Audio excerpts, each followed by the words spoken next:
Well, hi everyone, and welcome to Rob Evans 365. We're at day number 400 of our podcast. 400 days in, and to think that it's now 400 consecutive days that I've been able to do this. It's a real commitment, and I'm proud of the achievement that I've been able to keep doing this. And each day I really look forward to it. It's it's one of the highlights of my day. It drives me to think of new content and how I can help and serve more people. And I want to give a bit of a shout out to some other countries around the world. I'm based in Melbourne, Australia here, but we have people listening in the US, in various states of the US actually. It's interesting how you can break down the stats as to who's listening to the podcast and how far you can go down.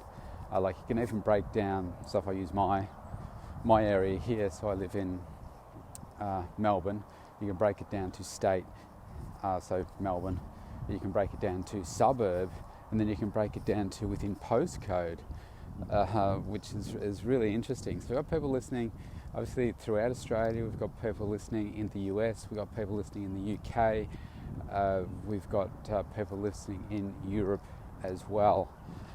So I don't think we've got anyone listening in Russia yet. So there's a challenge. So welcome, thank you for giving up some time to listen to this, and hopefully this will inspire you to move your life forward in all different directions, but specifically your health and fitness as well. And so for today I wanted to tell you a couple of things. So this morning I'm out walking. The last few days I've been super busy trying to meet some deadlines, which I'll tell you about in a second. And it's winter here. It's a cold morning, and I'm just thought I need to get some sun, need to get some fresh air. And if you go back and listen to a podcast a number of weeks ago where I talked about getting fresh air and what that means to you, and the sun and just being outside in nature just does something about, for me, it really fills my spirit to be in nature, feeling the warmth of the sun, seeing blue sky. It helps reduce stress levels, just make you feel good. It distracts you from the other things that may be going on in your life that are stressing you out. It's just a beautiful feeling. And because the last few days I've had such a hectic schedule, and yesterday going to have my MRI and everything, that took a huge chunk of time out of my day.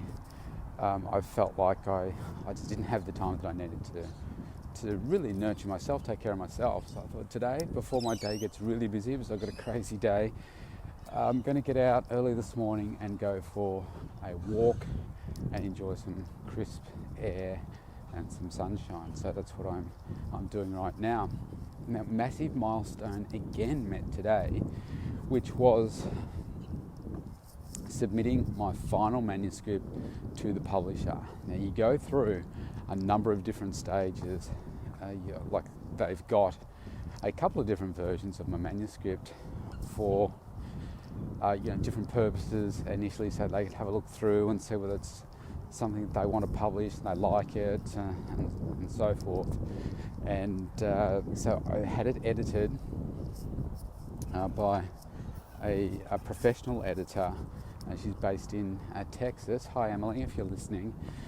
And then she does like a developmental edit, which is about making sure the flow of it works and going through in detail, like word by word, and doing an edit of it. But then once you have it edited, it needs to be proofread. Now a proofread is not just, a mate of yours going through it and reading it and say, yeah, that looks good, and there's a comma missing here and that kind of stuff. There is that element to it as well, but it's so much more detailed. So you really need a professional editor, somebody that knows all the right ways to proofread a book and get it right in accordance with the very, very, very specific editing guidelines of your publisher. And Emily actually referred me to a great guy, actually not sure where, he's based in the US, but I'm not exactly sure which state. Nathan's his name. And he's done the proofread for me. So to put this into context, Emily and I think, did about 4 different versions going backwards and forwards with comments and so forth. Proofread has gone through, when I got it back from her, I had to go through and do some major changes in terms of some of the content that wasn't relevant to, I suppose, the stuff that she was doing, but just in terms of, like the actual workout elements and so forth. And then over to the proofreading, and we've gone through 4 versions of proofread, just with different comments toing and froing. Got the last one yesterday. This morning I got the final one. Then I've had to go through and do my final check, and just as well I did, because there were a few things that are final cross-references with recipes and that kind of stuff, and making sure that all the details were right. And you just got to do some of these double checks and triple checks to just make sure, we're about to go to print, you want to make sure that everything's been picked up. And there were things that Nathan just wouldn't necessarily know. Just some factual things about, workouts and stuff. So I've had to go through and do that. And the good news is that the manuscript is now completely final. I have submitted it. I've submitted all the images that need to appear in the book, and I submitted the final sign-off documentation that I needed to give them as well. So my piece of work with the book is done. Day 400, it is complete. So the next day, and the other thing that I had to tell them was, what is the final version of the cover that I'm going to go with. So they sent me some refined ones yesterday. So we got down to 2. I think we started with 5. I picked 1, went back and said, can we do it in this colour, that colour? Looked at those, there was a clear standout. Then got down to 2 other versions, like with a font change, changed that, and now have picked the final cover, which looks really impressive. I'm really pleased with it. And that has been submitted this morning as well. So now I think we go through a 3-week or so process of them, putting it into what it's going to look like when it's printed. They send that for me for final approval, and then I think they do the wrap around the book, like the back cover, the spine, and so forth. So it's progressing nicely. So there's been a lot of work over the last couple of weeks, probably 3 weeks, for me to get all the steps done in this process, but now it's done. But enough about that. I can now focus on some other things, which is working on my online program, going back to working on that. But today, what I wanted to focus on more today was from a health perspective. So I was doing some research yesterday around diabetes, type 2 diabetes, and some of the numbers in Australia, at least, are quite astounding. For instance, the number of people that are suffering from type 1 diabetes in Australia is around 1 million.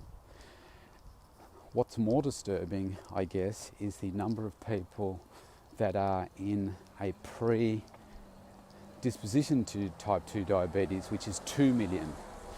Now, to put that in perspective of Australia's population, the whole of Australia has about 25 million, which doesn't seem much compared to some countries, I know. But that's about 12%. It's about 12% of our population has either diabetes or type 2 diabetes disposition. Now, I think the amount of overweight, obesity people in Australia is around 60. I haven't looked this up to confirm, so forgive me if it's wrong, but it's around 2/3. It's around 60 66% of our population is considered overweight or obese. Now you know that if you're overweight or obese, then you're in a high risk category of having type 2 diabetes. So it's really disturbing. But then I discovered another really disturbing element, which, all of these things, they link together. 70% of our diets, this is obviously an average and based on a sample and so forth, but 70% of our diets comprise of processed food. 70%. To me, that's disgusting.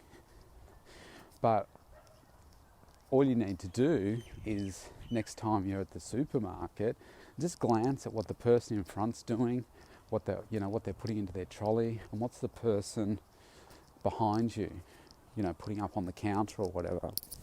And I'm surprised that so few people have plant-based food and fresh ingredients on there.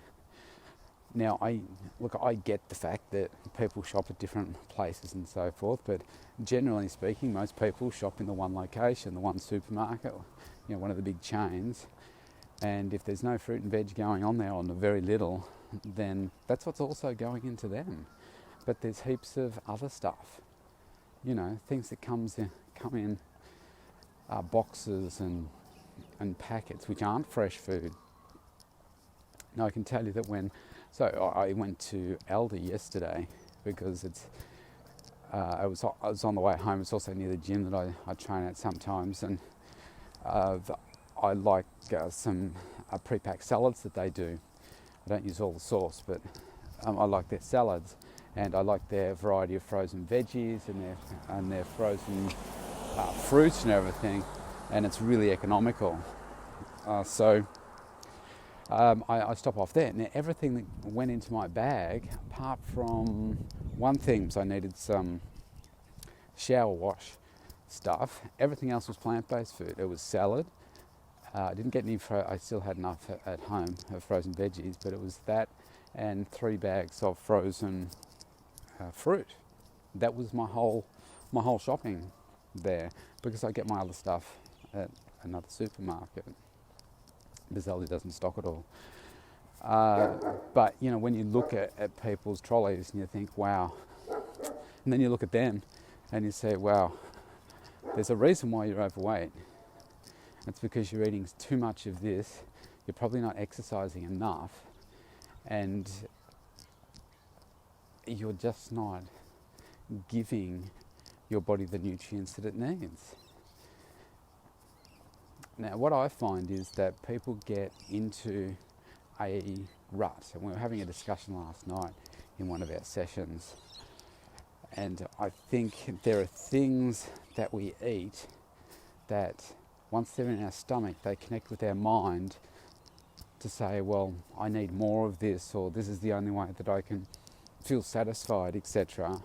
But the problem is you've been doing that same thing over and over, getting the same result and feeling lousy, but you still haven't broken that mind connection. If I use the example of bread, now bread has been around since medieval times. They used to make sourdough bread from sour leftover bits of bread. It was one of the main sources of their high energy food back then, because it was kind of one of the easiest, even though there's a lot of work involved, the easiest things that they could make. But the bread that they used to make then is nothing like the bread that we have nowadays, and there are so many different types of it. But my point is, well, actually one of the things that I noticed between Australia and the US, one particular day, I think I ordered an omelette and it came with some toast, and the bread had so much more sugar content in it compared to what we have here in Australia. It was almost like it was cinnamon toast. It was, it felt to me tasted that sweet.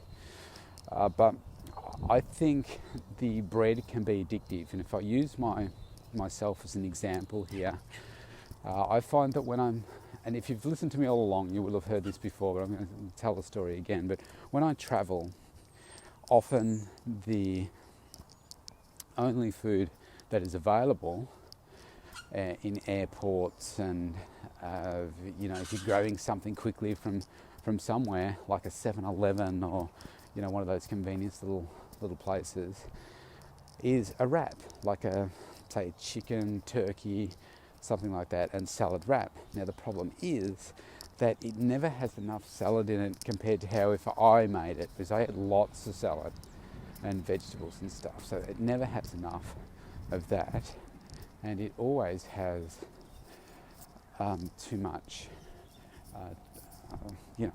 bread, even though it's a wrap wrapped around it. So I find that I'll eat one and they're not really that filling because there's not enough plant-based food, but there's nothing else around. I can't.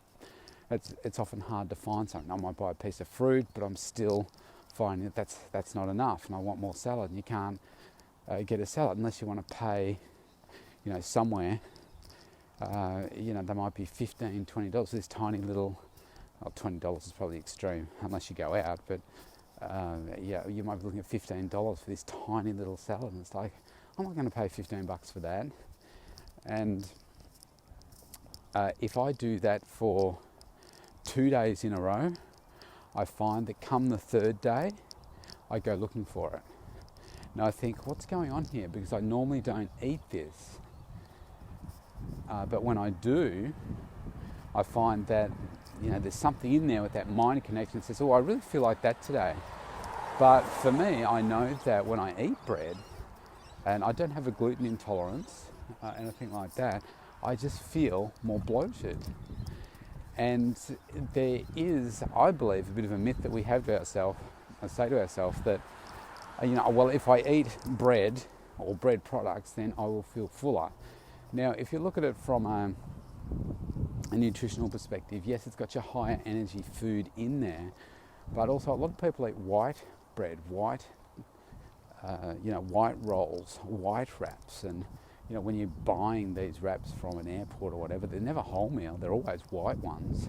So all that processed flour and so forth, and it's just not as satisfying. It does not fill you up sufficiently. So where I typically get most of my high energy food from is around brown rice, or even some white rice, but it's around rice, not around bread.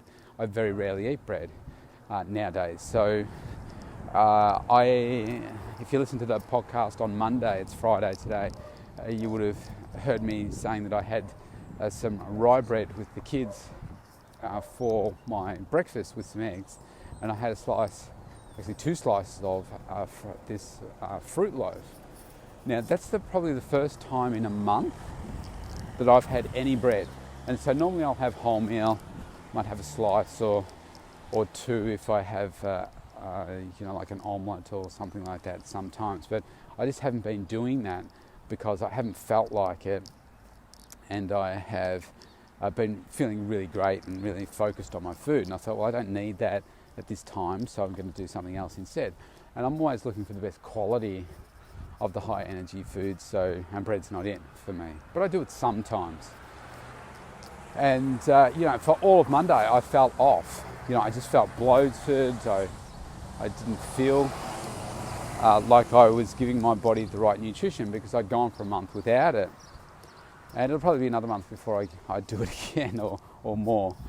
But my point was that these things can become addictive, whether there's something actually in it that makes it seem addictive, or whether it is just that mind connection to say, do you know what, I feel like bread. And we've been brought up, certainly in my era, that all your lunches that you would have as a kid and everything are sandwiches or rolls or something like that, whereas there are many other choices. But also, like the bread that I was eating as a child, I guarantee you it's completely different to what it is now, with the ingredients, the amount of sugar and salt and all that kind of stuff that's in the bread now, never mind the preservatives. I mean, I remember as a kid, if you didn't eat the bread within like 2 days or 3 days, it was mouldy. Now I reckon you can leave it for a week and it's still okay. So it's just different. And I think we get caught in this cycle of the way that we eat without making a conscious effort to change it.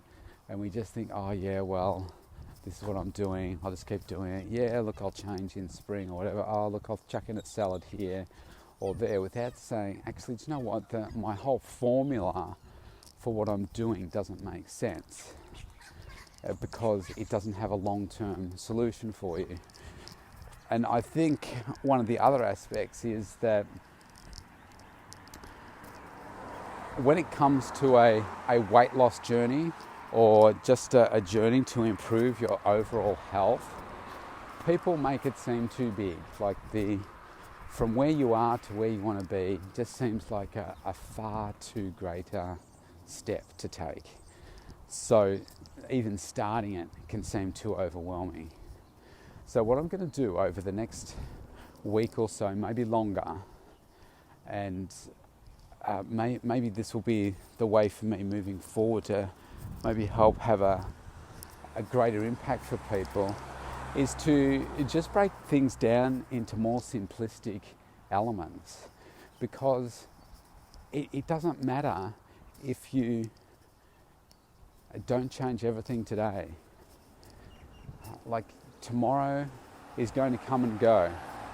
The sun will go down tonight, it'll come up tomorrow. The time of the rest of your life is going to pass anyway. So why don't we just make some small changes that can have a massive accumulative effect over the rest of your life? And I think when you make a small change and you start to feel benefits, then you'll want to make extra changes. And you don't have to, again, think, oh, well, I've got to make this small change, and then I've got to make a big change. No, that's still too hard, I'm not going to do it. You got to think, well, I'll make a small change here. I'm going to keep doing that change tomorrow and the next day, because it's only a small one. And then maybe you get to that stage where you've been doing that small change for, it might be 5 days, it might be 7, it might be 400. And then you say, do you know what, I'm ready to take that next little change, make that next little step to improving my health forever. And not saying, okay, I'm going to go on this crash diet and I'm going to go to the gym 7 days a week. I tell you now, that's not going to work, because the step from where you are to where that is too big. So, today, I want you to focus on making this one small change to your life, okay? And once you start this change, I want you to keep doing it. It's only a little one, okay? So the step is doing what I'm doing right now, taking more steps. So I want you to make a conscious effort of moving more every day. So if you are like me and wear a Fitbit or some similar device, then you'll actually know, you can track it. Mathematically, I'm an extreme left brain thinker, so I like numbers, statistics, all that kind of stuff. But so I aim for around the 10,000 steps a day. So this week it's been a real struggle for me to get to that 10,000, but I'm averaging over my 10,000 steps a day over the course of the week. But there's a couple of days where I was only in the 9. Actually, one day, I think, that was Monday with the kids, I think I did 8,800. And the rest of the days I've been over 10, 10, 8, 12, something like that. Last night was just under 10. Again, such a busy day yesterday. I couldn't get out. Today, I tell you, it will be over 10 because I'm very focused on it. And I start to feel it in my back if I don't do the things that I need to, like supporting my back. So I want you to work more. So if you're tracking it and you're currently doing your 10,000, then fantastic. Why don't you aim to do an extra 1,000 steps? If you're currently doing, say, 2,000, 3,000, and you might think, well, how can you only do that few?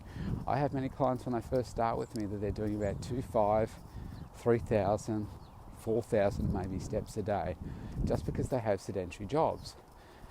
So what I want you to do is maybe focus on increasing by 10%. Okay, so if you're doing 5,000, for instance, let's take it up to, what's 10% of 5,000? 500. Take it up to 5,500. Okay, and then I want you to do that for a few days in a row. And then before you know it, without even realizing, you'll probably be at 6 or 7. And you'll just want to keep getting there because there's that thing in your head that says, I really want to get to 10,000 steps. Now, if you're not tracking it via, Fitbit or something like that, first thing I would suggest is, if you're not averse to the technology, just go out and get one. They're not that expensive. You don't have to spend a lot of money on one.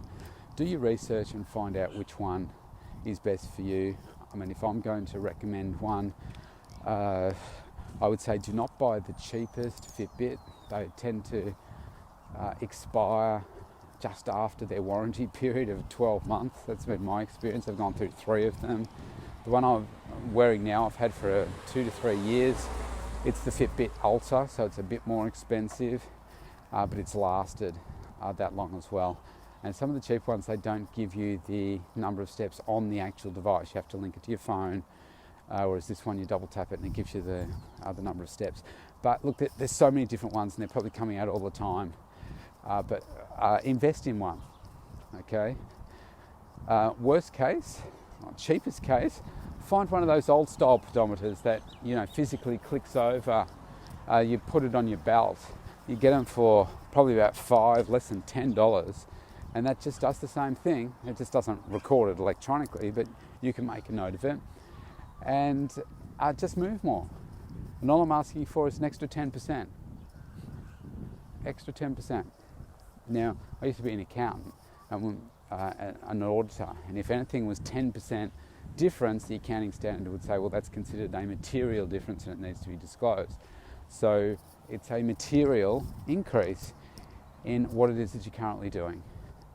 So that's all I want you to do. Okay, the only change that I want you to implement, no matter where you are, I want you to get an extra 10% on what it is that you're currently doing. Okay, so for me, I'll make that at least 11,000 steps for me today, just so that we do this together. And then tomorrow, I'll give you another one to do. But today, it's just move more. So that's me out today. I'm enjoying my beautiful walk in the sunshine. Got to go back and get stuck into some work. And I've got a class coming up. And then get on with the rest of my day. So you have a great day, whatever it is that you are doing, wherever you are in the world. And I will talk to you tomorrow on Saturday. See you then.